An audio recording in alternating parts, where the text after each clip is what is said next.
Boa noite, mais uma live. Hoje vamos falar sobre diverticulite. Esse assunto que volta e meia aparece aí pelos prontos-socorros da vida. A gente está com dor abdominal, faz uma tomografia, aparece lá que a gente está com diverticulite. Hoje eu e o Paulo a gente vai conversar sobre isso.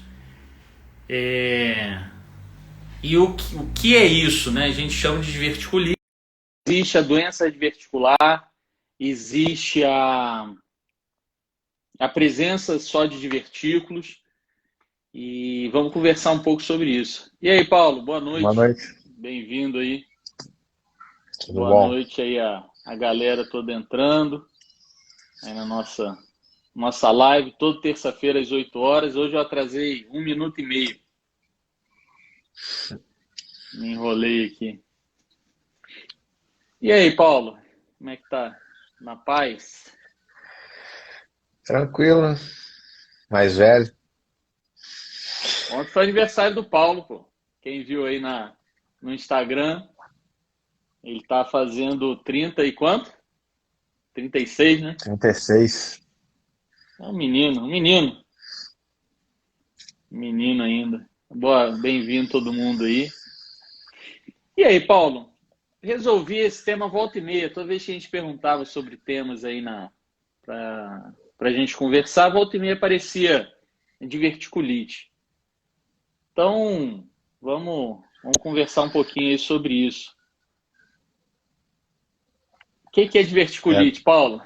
tô até vendo aqui que a Raquel, nossa cirurgiã Procto, entrou aqui na live. Ontem até Sim, uma cirurgiã aí. Então, na verdade, a diverticulite é até. Aí, obrigado, Rosário, me deu parabéns ontem. Os pacientes sempre chegam no consultório e falam assim: doutor, tem problema de diverticulite. E, na verdade, existe uma confusão, né? Os pacientes costumam confundir muito a diverticulose, né, a doença diverticular, com uma complicação dessa condição que é a diverticulite. A diverticulose, vamos começar do começo. Então, a diverticulose é uma alteração que você tem no intestino, onde a camada mais interna do intestino, a mucosa, submucosa, ela faz como se fosse uma hérnia para dentro da parte muscular do intestino. E formam-se umas saculações. Fica tipo a gente, colonoscopista, quando a gente faz exame, a gente vê como se fossem umas bolsinhas dentro do intestino. E isso por algumas alterações relacionadas à idade, à anatomia. Normalmente esses divertículos ocorrem numa parte do intestino onde passam-se vasinhos que nutrem a parte mais interna do intestino. E aí o paciente fala, doutor, eu tenho diverticulite. Aí eu pego o exame para ver o que é, vejo lá falando, na verdade, divertículo ou diverticulose, que na verdade, então, a diverticulite, que é o tema da nossa live de hoje, é a inflamação desse divertículo. É uma complicação. uhum. E aí o paciente com diverticulite, a gente vai falar mais para frente os sintomas, ele vai ter que ter algum tratamento nesse momento mais agudo da diverticulite, né? Então, a diverticulite é a complicação do divertículo, a inflamação do divertículo. O divertículo, que é isso que o Paulo falou. A gente tem a parede do intestino, ela tem basicamente aí quatro camadas, né? Que é a mucosa, que é a parte de dentro. A gente tem a submucosa, que é embaixo, a muscular e por fora a serosa, que é uma camada fibrosa, parecido com essa, quando a gente está lá arrumando a carne, aquela pelanca que fica ali dura, aquilo ali é serosa, que fica por fora. Isso que o Paulo falou, divertículo é quando você tem um buraco ali na parede, forma um saquinho ali, que não tem essa camada muscular. Então, ela é uma área mais frágil do intestino. Quando essa área rompe, inflama, que a gente chama de diverticulite, né? Então, quando o paciente vai fazer e isso é muito comum, né, Paulo? O paciente vai fazer uma colonoscopia por qualquer outro motivo, chega lá, a gente vê, ou quem estiver fazendo o exame vê esses vertículos, e o paciente já volta meio desesperado, que ele chega para você e fala assim, doutor, tem diverticulite, eu li isso aqui que eu não posso comer semente, não posso comer nada que tenha caroço, não posso comer pipoca, feijão. E aí, o que eu tenho que fazer? Se eu não tive a inflamação, se eu tenho só os divertículos, não inflamou, o que eu tenho que fazer? Assim, em relação a essa questão do que fazer quando você descobre que você tem divertículo, que é a parte não complicada, vamos dizer assim, existe uma controvérsia bastante grande na gastroenterologia, na cirurgia, do que quais seriam fatores benéficos, o que faz bem, o que faz mal.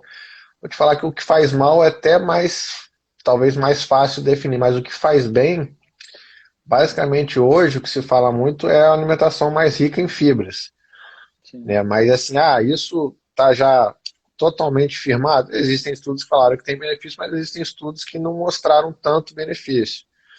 E na verdade o benefício maior que se consegue com a alimentação rica em fibras é melhorar a constipação.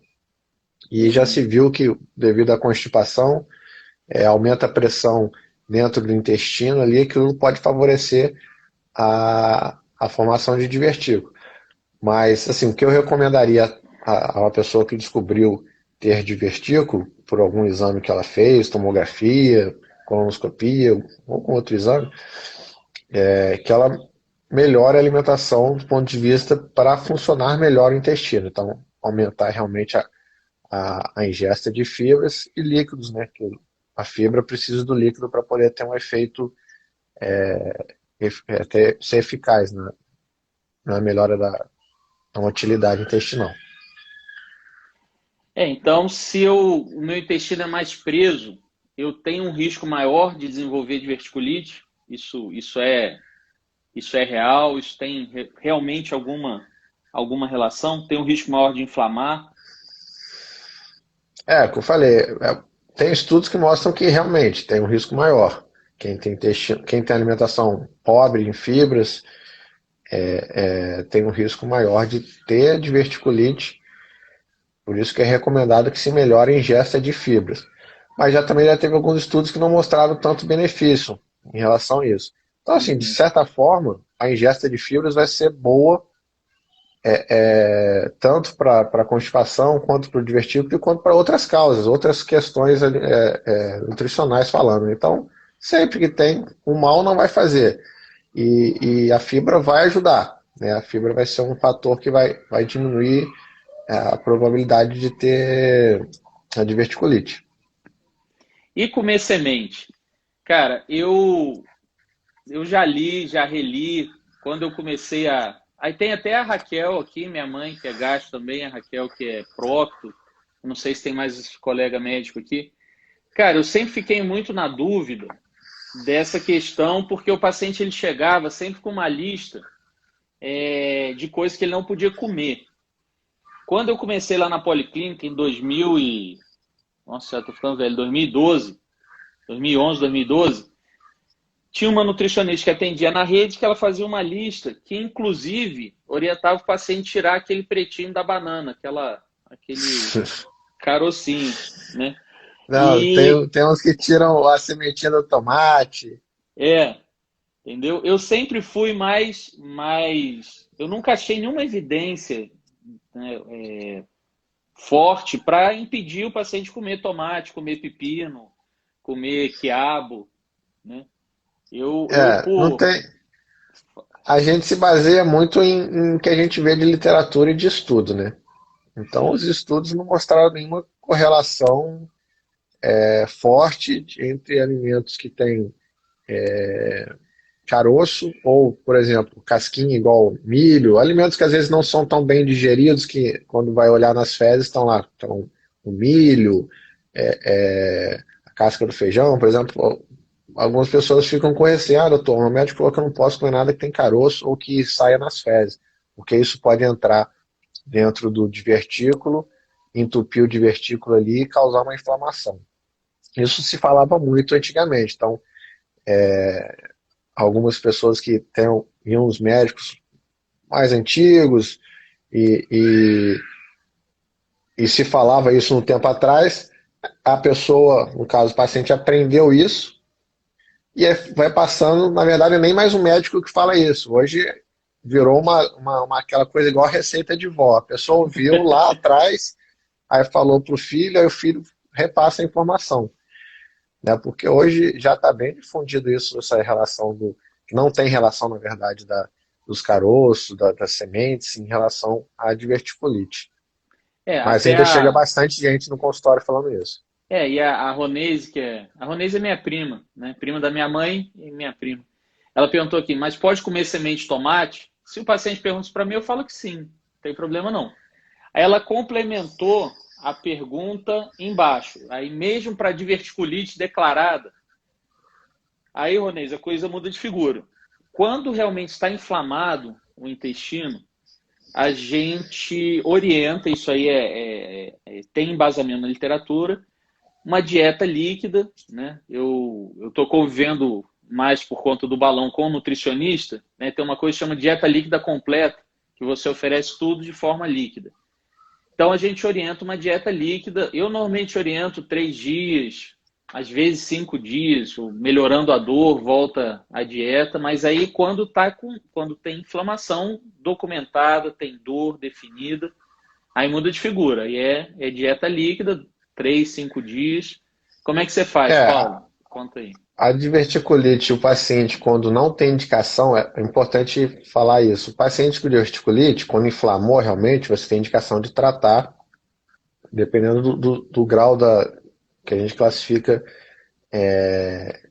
vamos dizer, o grau de inflamação da doença. Se está uma inflamação restrita somente ao intestino, ou se já tem uma complicação, teve uma microperfuração, um abscesso, uma colição, né, a doença já está mais, vamos dizer assim, mais alastrada dentro do abdômen do paciente. E aí, pacientes quando precisam internar, a gente faz um repouso intestinal, deixa em dieta zero, hidrata, faz antibiótico. Alguns pacientes que não têm indicação de internar, é isso aí que você falou. A gente trata deixando uma alimentação mais líquida, que favorece o trânsito intestinal ali, né, para você realmente dar um certo repouso para o intestino do paciente. E em alguns casos, né, até a gente vai falar isso mais para frente, pode ser necessário realmente uma avaliação da cirurgia para fazer uma abordagem de um caso mais complicado.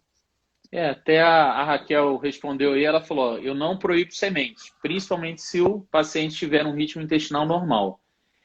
Cara, a inflamação, que é quando rompe o divertículo e ele inflama, e essa inflamação, o organismo, ele manda células de defesa ali para aquele local onde rompeu o intestino. E quando a gente fala romper, 98% das vezes é uma ruptura muito pequena, mas causa dor, causa inflamação no local. Quando inflama, que é a diverticulite, a medicina às vezes dificulta os nomes para acaba criando mais confusão, né? Que é o que o Paulo falou no início da live, que entrou agora, pode não ter visto. A gente separa duas coisas: diverticulite, quando tem inflamação, tem dor, e diverticulose, que é a presença de divertículos no intestino, que não eu descrevo no laudo como doença diverticular. Né? É o nome que eu optei por botar. Mas pode botar diverticulose, presença de divertículos no intestino, mas como uma forma de chamar a atenção caso o paciente venha ter uma dor, principalmente do lado esquerdo do abdômen, que é onde tem mais comum, ou um sangramento intestinal grande, que também é uma complicação do divertículo.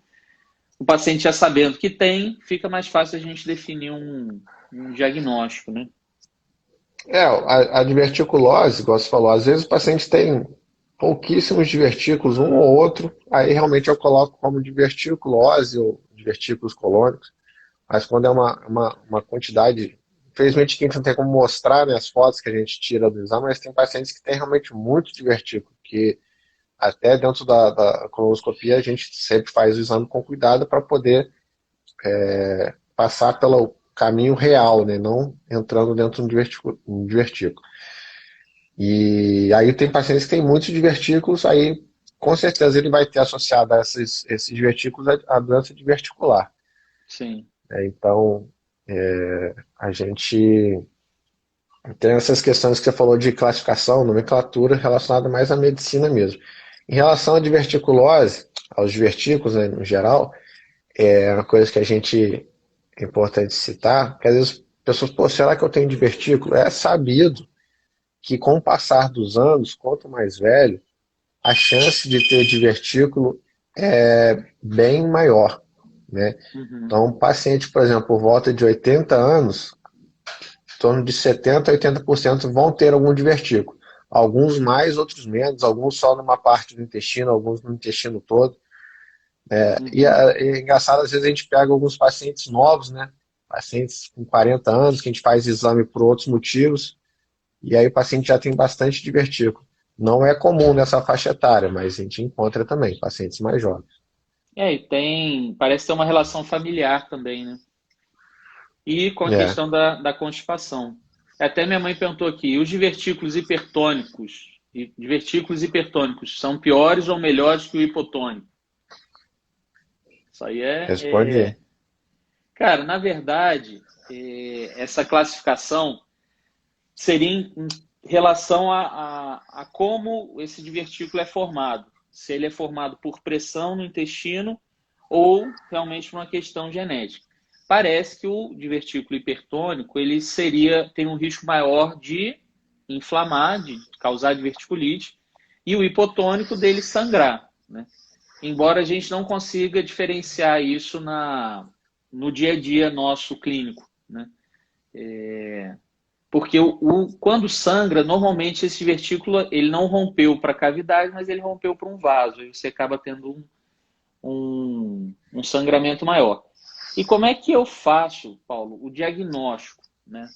Vamos lá, eu bati lá no pronto-socorro, ou fui lá no seu consultório, estou com uma dor do lado esquerdo. Falei assim, cara, estou com uma dor do lado esquerdo, eu já tive apendicite, essa dor parece com quando eu tive apendicite, será que eu estou tendo apendicite de novo? Me ajuda aí, doutor, o que eu faço? Essa dor aqui tem 2 dias, está ruim, está esquisito. Como é que eu... A diverticulite em si, hoje com a possibilidade de exames de imagem mais difundidos, principalmente na nossa região, né, no caso, o exame mais adequado para se fazer é a tomografia. Alguns pacientes já me perguntaram, doutor, pô, será que eu estou com diverticulite? Posso fazer a colonoscopia? Né? Fazer colonoscopia em, em um paciente estando com diverticulite, não é que não possa acontecer. Às vezes acontece, às vezes a gente está fazendo o exame e encontra um divertículo inflamado. Mas é uma condição que não é mais adequada. Pelo fato do divertículo estar inflamado, aquela região ali fica mais sensível, às vezes tem um tamponamento ali bloqueando essa microperfuração, e quando a gente entra com o aparelho da colonoscopia, a gente insufla ar para poder abrir o intestino para a gente poder ver, e isso pode gerar uma complicação. Então, a colonoscopia em vigência de diverticulite não é o exame mais adequado. Então, os exames de imagem vão ter uma importância maior nesses quadros, que tomografia. A gente vê enema opaco, né? O paciente faz uma série de raio-x após a injeção de contraste via retal. Mas, assim, o exame de praxe que a gente sabe que é mais feito é a tomografia. Outros exames de imagem podem ver também, mas que vai ser assim mais específico vai ser a tomografia com contraste para conseguir avaliar bem a região inflamada, o espessamento, às vezes alguma borramento da gordura próximo ali ao segmento do intestino onde está a inflamação. Então, a tomografia é o exame mais indicado. E é o que a E gente pede no paciente. Né? isso, pede quando o paciente tem dor, né? Isso que você destacou aí. A gente sempre, quando suspeita de diverticulite, a gente evita fazer a colonoscopia e até afastar ou confirmar esse diagnóstico de diverticulite, porque durante o exame a gente insufla ar no intestino, então a gente aumenta a pressão. Se realmente tiver um divertículo rompido ali, você pode piorar um pouco a inflamação. Lógico que isso que o Paulo falou, algumas vezes você acaba fazendo ou por não acesso a outros exames ou por dúvida diagnóstica, a colonoscopia é um exame indicado. Quando a gente vai pesquisar divertículo, se tem divertículo ou não, isso sem imaginar que ele esteja inflamado, o exame é colonoscopia. É uma coisa também que eu faço, como eu fiz pronto-socorro de uma forma mais intensa durante um período, hoje eu faço menos, eu sempre reavaliava esse paciente de verticulite, normalmente 60, 90 dias depois, se eles não tivessem uma colonoscopia prévia. Até para a gente tentar, de alguma forma, quantificar esses divertículos, né? E avaliar, porque você pode ter presença de pólipo, embora sejam coisas diferentes, presença de pólipo e de vertículos, né? Então, se o paciente nunca tinha feito, eu peço para avaliar. Aí tem que ter cuidado só com os divertículos invertidos, né? Sim, que pode Confundir com parecer pólipo, pólipo. né? Até Nada na medicina é exato. a Juliane Nogueira perguntou aqui se a gente pede exame de sangue. Cara, quando tem suspeita de diverticulite, sim, né? Cara, 2 exames básicos, hemograma e PCR, para avaliar inflamação, de uma forma geral. E normalmente eu complemento com ureia e creatinina, se esse paciente for fazer um exame contrastado também. Mas basicamente avaliar a inflamação, né? A gente não usa, não tem isso muito definido como parâmetro para internação, né? Se o paciente tiver com processo inflamatório maior no sangue ou não. Normalmente eu uso muito como critério de internação se tem perfuração, se tem abscesso e o controle da dor no pronto-socorro. Mas se você pega um exame de sangue com uma leucocitose, que é o número aumentado de células de defesa, um número muito alto, ou esse PCR, né, que é essa proteína, também num valor muito alto, às vezes eu opto por internação, aquilo que o Paulo falou. Às vezes dieta branda ou dieta zero durante 1, 2 dias para um repouso intestinal, antibiótico pela veia, né, antibiótico parenteral, para ter um controle melhor. E outra coisa, em relação vou te falar que a gente vê mais na prática, pelo menos assim, desde que eu fiz gastro, a rotina hospitalar também, a gente vê mais diverticulite.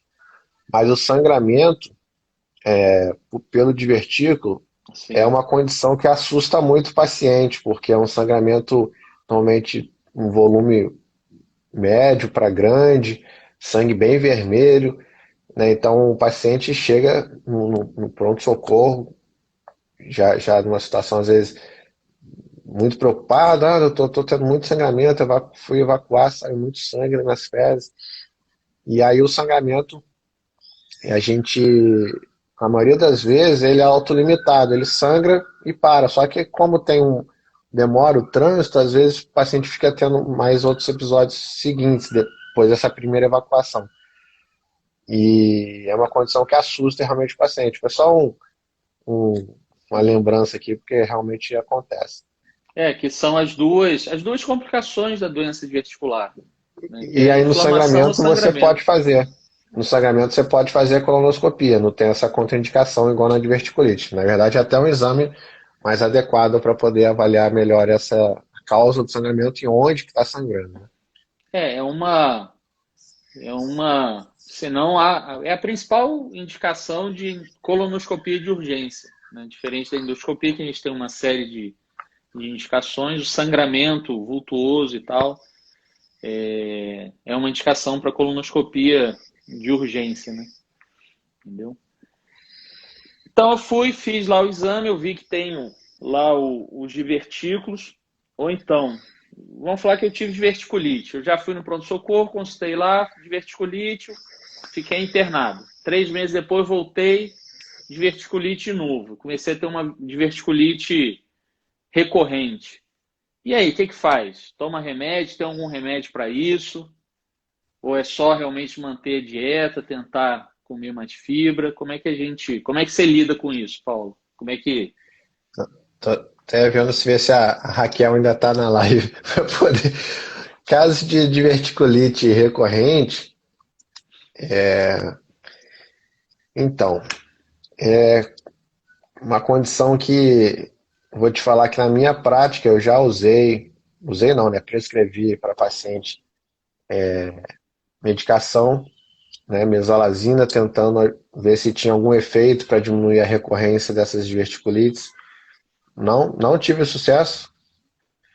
Alguns estudos mostram que pode ser benéfico, mas na minha prática eu não tive sucesso. Tem um tipo de antibiótico que pode ser usado também para ver se diminui também a chance, a rifaximina, mas também assim, infelizmente não tem nada que faça, não, esse é o tratamento mais adequado para se evitar um novo quadro. Não tem. Uhum. E a gente sabe que quando o paciente tem um primeiro quadro, a chance dele ter um segundo quadro é maior. Então deve sempre se avaliar caso a caso. O paciente às vezes está tendo muitos casos recorrentes. Aí você conversa, vê se é questão da alimentação, se tem algum outro fator que a gente pode ajudar. Se o paciente estava usando anti-inflamatório, a gente não falou aqui, mas existem algumas medicações que podem favorecer o paciente a ter diverticulite ou sangramento, que é alguns anti-inflamatórios, paracetamol. E aí a gente tenta ver se tem algum desses fatores que estão ali que o paciente está fazendo uso mais recorrente, tal, para poder ver se dá uma melhorada. Mas às vezes não tem. Tem aquele paciente que tem quadros, às vezes quadros até mais graves, já gerando algum comprometimento até na luz do intestino, né? Vai ficando mais inflamado, vai ficando ficaria mais grosso por conta de fibrose naquela região. E às vezes a gente precisa da ajuda do cirurgião nesses casos, né? Que são casos selecionados, não é todo mundo, graças a Deus é a minoria, mas alguns casos de pacientes que apresentam diverticulite recorrente ou até sangramento, é necessário uma abordagem pelo cirurgião. Cara, de cabeça, cara, tenho 3 pacientes que eu indiquei cirurgia por recorrência de diverticulite. Cara, todos os 3, resultado muito bom, melhora do quadro, porque o que o cirurgião faz, né? Ele pega aquele pedaço ali onde você tem mais divertículo ou tem essas áreas que o Paulo falou, o que acontece? Inflamou, cicatriza. Quando a gente cicatriza, igual quando cicatriza na pele, você tem um tecido de fibrose e isso estreita mais o intestino. Você tem de novo, ele vai ficando mais estreitado. Aquela área mais estreita, você começa a ter uma área de maior pressão, então você pode ter uma recorrência de divertículo, do divertículo romper e inflamar naquele local. Cara, de cabeça, eu lembro 3 pacientes que eu indiquei cirurgia, foi feita ressecção dessa parte do intestino, né, que chama sigmoide, que é logo depois do reto, então o final do intestino, né, a gente olhando de cima para baixo, quando a gente faz a colonoscopia, é o início do exame. O cirurgião resseca essa região, emenda o intestino de novo e diminui a recorrência de diverticulite. Em relação à mesalazina, realmente tem, né, dados de literatura que teria indicação, experiência também muito ruim, assim, não... Cara, e é um problema também, Paulo, não sei se como é que é a sua conduta, mas me assusta muito, às vezes o paciente teve um episódio único de diverticulite, ele vai no consultório e já sai de lá com uma receita de mesalazina ad eterno, Às vezes a dosagem até não tão adequada. Aí eu tenho... Assim, eu acho que a gente, como médico, a gente sempre tenta, não nesses casos de o episódio único, mas aquele episódio que o paciente já teve teve outro, a gente sempre tenta as opções, né? A gente tenta as opções para se evitar, no caso, uma cirurgia, apesar de ter um bom resultado, como você falou, mas a cirurgia tem os seus riscos. Mas tem hora que não adianta a gente ficar protelando, né? Então a gente tenta, viu que não teve efetividade, é cirurgia. E me fugiu agora que eu ia falar. Não é mentira não, mas me fugiu. Da mesalazina. Mas assim, eu acho que a gente tem sempre que conversar com o paciente, fala os riscos, os benefícios, tanto do tratamento medicamentoso quanto do tratamento cirúrgico, e acompanha. Aquele paciente que tem que te dar um retorno, né? Às vezes alguns pacientes somem e só aparecem na hora que o bicho pega. Sim. Né? E realmente uma cirurgia, numa situação situação aguda, onde o bicho pegou, é uma cirurgia mais dramática, né? Então a cirurgia para diverticulite quando a situação está mais foi de diverticulite grave, uma cirurgia que o paciente precisa, na maioria das vezes, ficar colostomizado, depois que o médico faz uma segunda abordagem para poder ligar o intestino de novo. Então, a gente podendo evitar essas situações de doença grave é o mais adequado.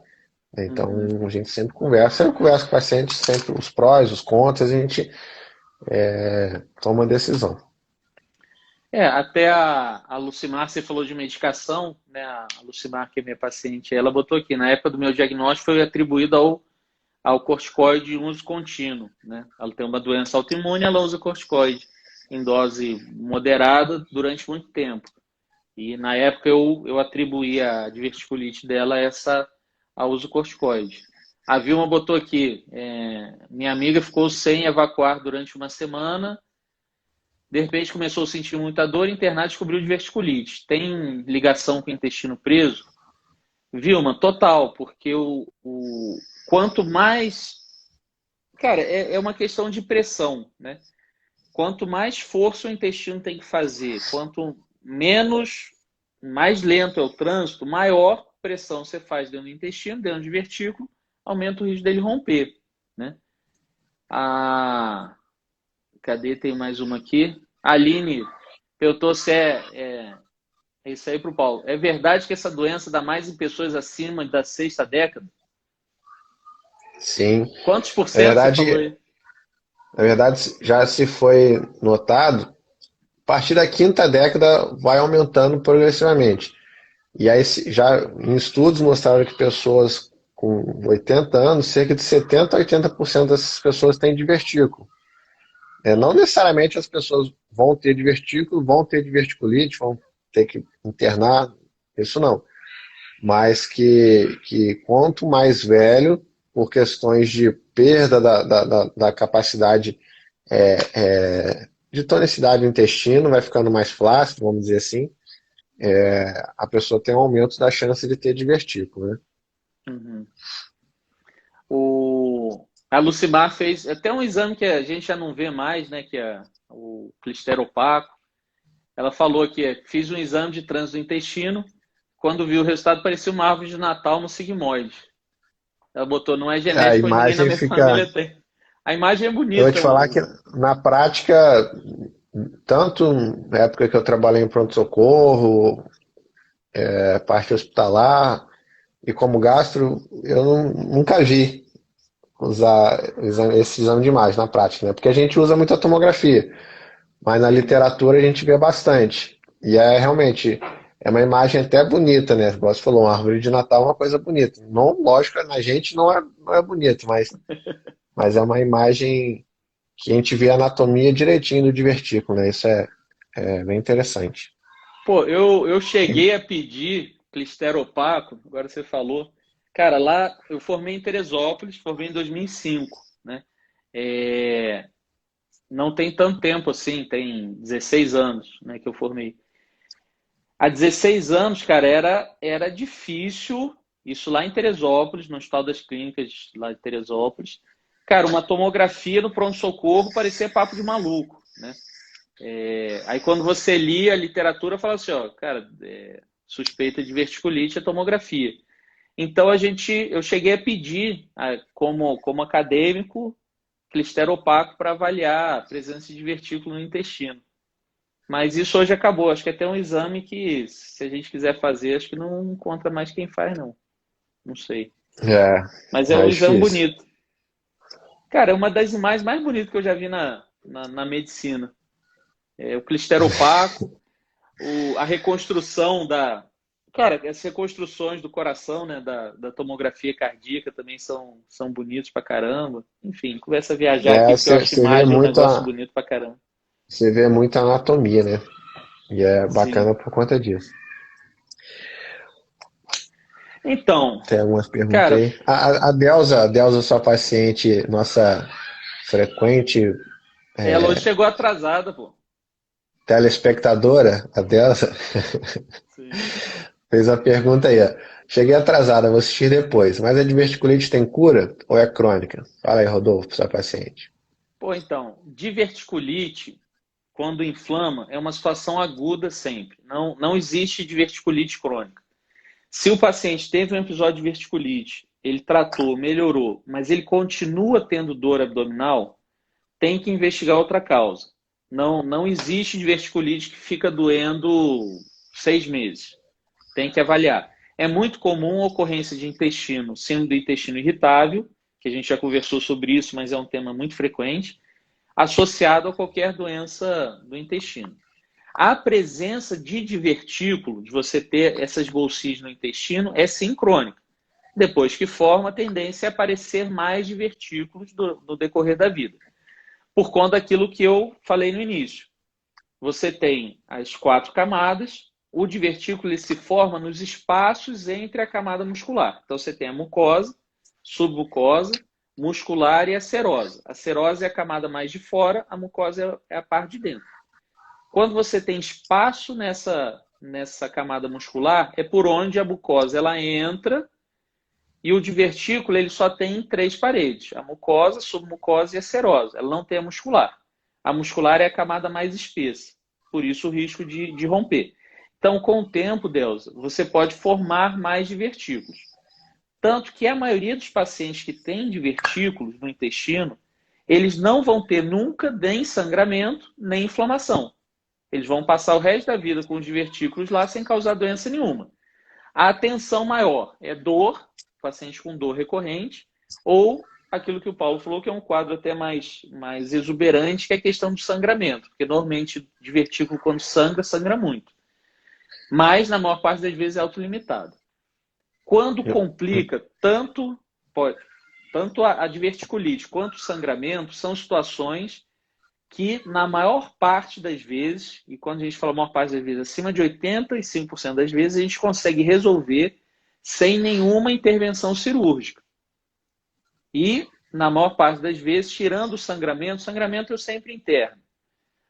Quando inflama, a gente avalia, não tem sinal de complicação local, não tem sinal inflamatório importante, o paciente está estável, a gente tem como tratar com antibiótico em casa e repouso do intestino.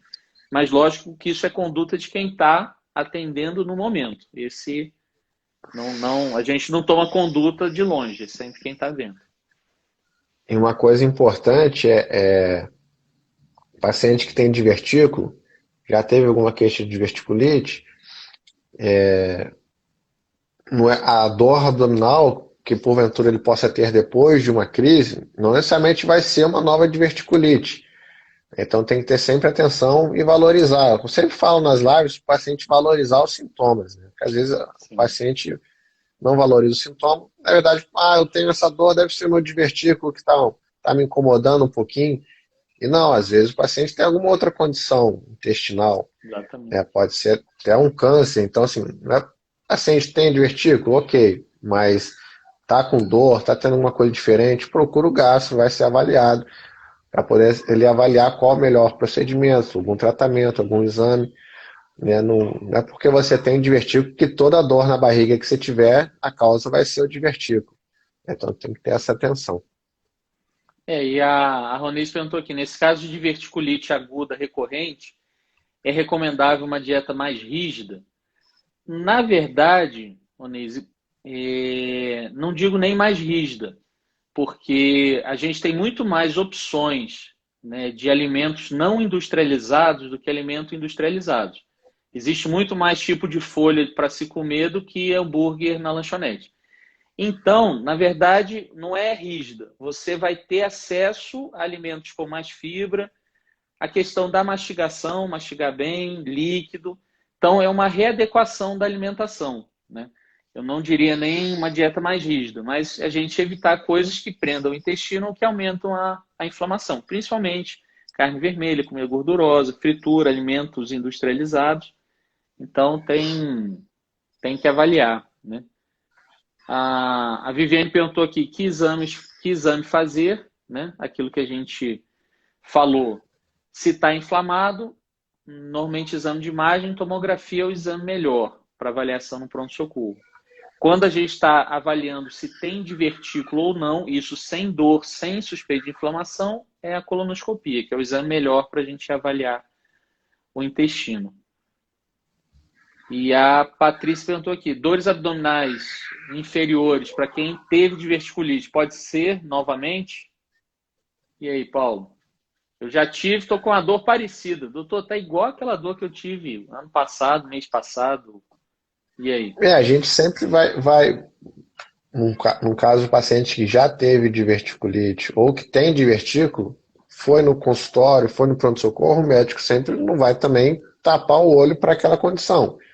Ele vai avaliar, ver, vai fazer o exame físico, ver a região que está doendo, ver se no exame que ela fez anteriormente, a região onde está doendo é a mesma região onde foi visto o divertículo, porque o divertículo pode estar no intestino inteiro ou pode estar só num lado do intestino, né?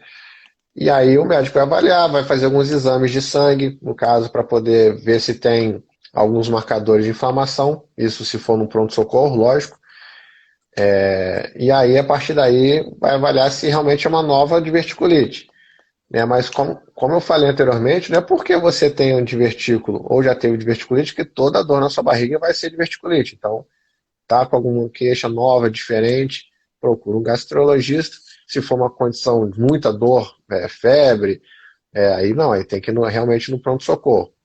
Mas uma dor que não seja uma coisa incapacitante, uma dor mais enjoada, que está vindo recorrente, procura um gastrologista. E aquilo que a gente apontou, tomar cuidado, porque diverticulite não é doença crônica, não vai te dar dor na barriga por 6 meses, entendeu? Se está tendo dor contínua, na mesma intensidade que não melhora, tem que, tem que consultar para avaliar. Não quer dizer que você teve diverticulite, você vai ficar tendo dor o resto da vida, não. Tem relação uma coisa com a outra. A Não. Viviane está falando aí de novo. Nunca descubro, já cheguei ao pronto-socorro, só dá analgesia, mas não investiga. Então, o pronto-socorro, infelizmente, o objetivo do pronto-socorro é tratar o que te leva lá, né, o caso a dor, e investigar aquela investigação inicial para ver se aquele quadro é um quadro que te gere um risco maior de vida, que se precisa internar. Se o médico na avaliação conseguir controlar o seu sintoma que te levou lá, que foi a dor, e pelos exames afastar condições que gerem um risco de vida para você, ele vai te orientar a procurar um gastro, um clínico, para poder realmente investigar. Né? Porque aí, causas de dores abdominais, a gente vai ter outras causas, né? Síndrome do intestino irritável, pode ter alterações na própria vesícula, alterações pancreáticas, né? A própria gastrite. Então, tem que ser afastado no pronto-socorro uma condição grave. Não é grave, não tem risco de vida. O paciente melhorou da dor. Aí o ideal é você realmente procurar um consultório de um gastroenterologista para poder investigar melhor essa dor. Boa. Lembrar isso, pronto-socorro, eu faço pronto-socorro ainda, mas fiz de uma forma intensa durante um período da minha vida. A gente está ali para duas situações. Afastar o que é raro e é grave e não deixar passar situações que o paciente tem que sofrer alguma intervenção maior. Por isso, Viviane, que investigação de dor crônica e tal, ela não é feita no pronto-socorro. Não quer dizer que quando você está com dor, você não tem que ir no pronto-socorro. Ninguém tem que ficar em casa sofrendo dor com medo de ir no pronto-socorro. Mas entender que, às vezes, o local de investigação é diferente. Então, controlou a dor, afastou uma situação de intervenção urgente que tenha que operar ou tenha que internar, sem procurar uma avaliação para ter uma notícia melhor. E o abdômen é maneiro pra caramba, porque ele pode dar tudo e pode ter relação com a parte emocional também. Então, a gente tem que tomar sempre muito cuidado. Cara, acho que deu pra gente conversar bastante aí, deu para dar alguns insights legais. Só uma coisa que a gente não falou, né, isso aí eu aprendi também lá na faculdade, né, que o povo chamava antes a diverticulite de apendicite do lado esquerdo, né? Porque a dor é muito parecida com a apendicite, entendeu? Mas gostei, foi bom, várias perguntas. A Aline falou aqui, ó, sugeriu da gente fazer uma live sobre gordura no fígado. A gente já fez, mas a gente precisa voltar nesse tema. Até Podia porque fazer fazer esteatose com a nossa endócrino. Agora É isso que eu cabem ia falar. 4 na live, né? Nutricionista e endócrino, fechou. Combinado. Só Isso que eu ia faltou falar. educador físico, professor de educação física. A gente está procurando aí. Vamos ver se a gente arruma alguém para dar um gás aqui. O, Agradecer. o, Falei.